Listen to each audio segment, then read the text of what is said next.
Welcome to எங்கள் வீட்டு சமையல். எல்லாரும் எப்படி இருக்கிறீங்கள்? எல்லாரும் நலமாக இருப்பீர்கள் என்று நினைக்கிறேன். இன்றைக்கு நான் உங்களுக்காக செய்து காட்ட போகிறது ரவை அல்வா தான் செய்து காட்ட போகிறேன். இதை செய்து காட்டுறதுக்கு முன்னாடி இந்த சேனலை இதுவரைக்கும் சப்ஸ்கிரைப் பண்ணாதவங்க பண்ணிக்கொள்ளுங்க. அப்போ தான் நான் போடுற ஒவ்வொரு புதிய வீடியோக்களும் உங்களை உடனுக்குடன் வந்து சேரும். இப்போ நாங்கள் இந்த ரவை அல்வா எப்படி செய்யலாம் என்றதை பார்ப்போம்.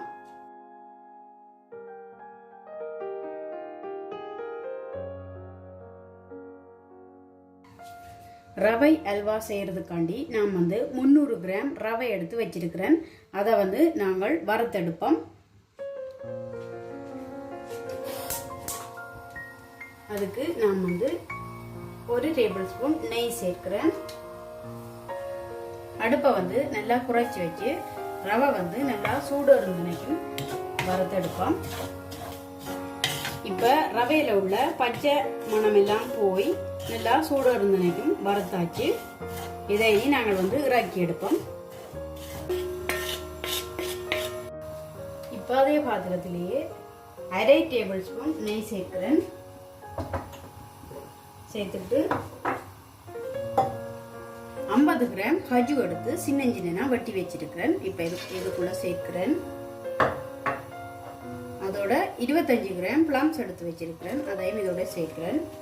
இதையும் நெய்யோட சேர்த்து வறுத்தெடுப்போம்.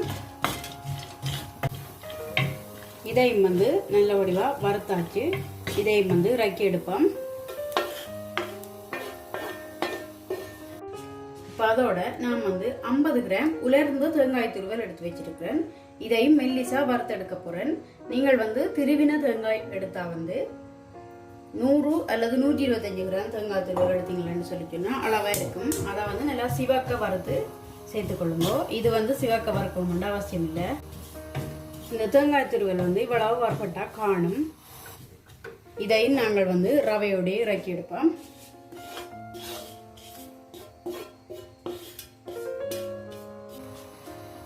இப்போ நான் 300 மில்லிலிட்டர் பால் எடுத்து வச்சிருக்கிறேன். இப்போ அதை இதுக்குள்ள சேர்க்கிறேன். அதோட 300 கிராம் சீனியும் எடுத்து வச்சிருக்கிறேன். அதையும் இதோட சேர்க்கிறேன். இப்போ இந்த பால் நல்லா கொதிச்சு கொஞ்சம் திக்கா வந்தனையும் கிளறிக்கொண்டே இருப்போம். அடுப்பை குறைச்சி விட்டு கிளறிக்கொண்டே இருங்கோ. அடி பிடிக்க பார்க்கும். இப்போ இந்த வறுத்து வச்சிருக்கிற கலவையோட நான் 1 பிஞ்ச் உப்பு சேர்க்கிறேன். அது சுவைக்காக வேண்டித்தான். இப்போ இதை கலந்தெடுப்போம்.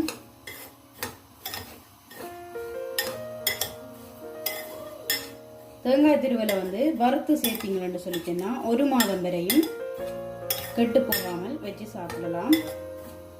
இப்போ நான் ஒரு ட்ரேக்கு எண்ணெய் பூசி விட போகிறேன். நெய் எடுத்துருக்கிறேன். அதை எல்லா இடம் படும்படி பூசி விடுவோம்.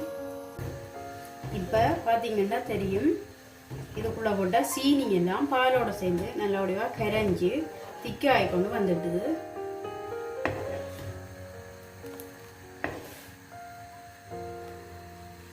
இப்போ இதுக்குள்ளே நாங்கள் கலந்து வச்சிருக்கிற ரவையை சேர்ப்போம். அடுப்பை நல்லா குறைச்சியே வச்சு கொள்ளுவோம்.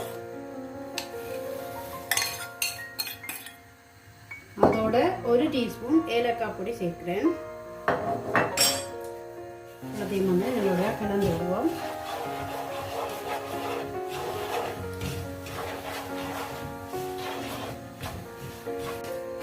இப்போ இந்த கலவை நல்லா உருகி கொண்டு வந்துடுது.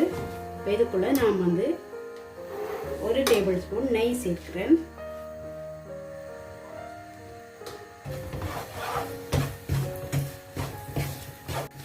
இப்போ இந்த கலவை நல்லா உருக்கி வந்துட்டுது. அதோட சட்டியில ஒட்டையில இப்போ இதை நாங்கள் நீ இறக்கி தட்டுவோம்.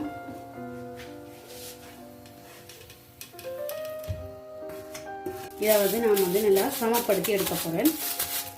நீங்கள் அலுமினியம் ஃபோயிலாலையும் தட்டலாம், இல்லாட்டி வாழையில இருந்தால் அதுகளாலையும் தட்டலாம். இப்போ இதை நல்லபடியாக சமப்படுத்தியாச்சு. இதை இப்போ நாங்கள் உடனே துண்டு போடணும், இல்லாட்டி இது இறுகிடும். நாங்கள் துண்டு போடுவோம். உங்களுக்கு விரும்பின ஷேப்பில் விரும்பின வடிவத்தில் போட்டுக்கொள்ளலாம். நான் இப்போ இந்த ரவை அல்வா எல்லாத்தையும் துண்டு போட்டுட்டு ஆற விட்டுட்டு எடுத்து வச்சிருக்கிறேன். டேஸ்ட் பண்ணி பார்த்துட்டேன். ரொம்ப சுவையாக வந்திருக்கு. கண்டிப்பாக நீங்களும் இதை ட்ரை பண்ணி பாருங்கோ. எப்படி இருக்குன்னு சொல்லி உங்களோட கருத்துக்களை கொமெண்ட்ஸில் சொல்லுங்க. இந்த வீடியோ உங்களுக்கு பிடிச்சிருக்குமென்று நினைக்கிறேன். பிடிச்சிருந்தா லைக் பண்ணுங்க, ஷேர் பண்ணுங்க, சப்ஸ்கிரைப் பண்ணுங்க. மறக்காமல் அந்த பெல் பட்டனையும் ப்ரெஸ் பண்ணி விடுங்க. நான் உங்களை இன்னும் ஒரு புதிய வீடியோவில் சந்திக்கிறேன். அது வரைக்கும் நன்றி.